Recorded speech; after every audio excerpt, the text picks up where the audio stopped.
Yani saat 10 gibi başladı. Pencereden baktığımız gibi roketliler, biksililer, keleşliler. Bir 10 kişiye yakın keleşli vardı orada bizim binanın altında. Adam bayağı halka zulmediyordu.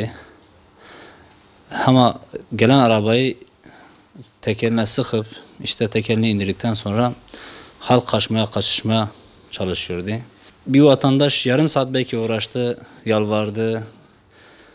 Ona dedikleri kelime şu: halk canını veriyor, siz malınızın peşine düşmüşsünüz.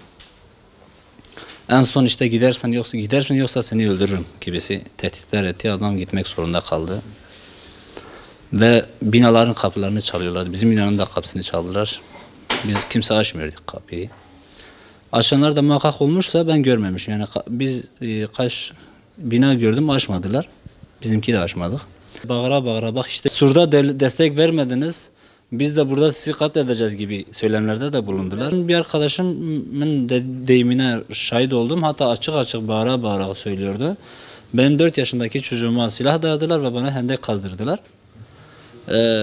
Dolayısıyla adam sinir krizi geçiriyor. Diyor bu sebepten dolayı çocuğumu götürmüşüm. 1-2 gündür çocuğum hiç konuşmuyor.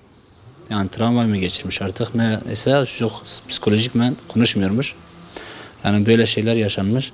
Hatta adam, bir arkadaş da geldiler kapımı çaldılar dediler. Ben kapıyı açmayınca kapıyı kırdılar dediler. Alt katlar bizimdir.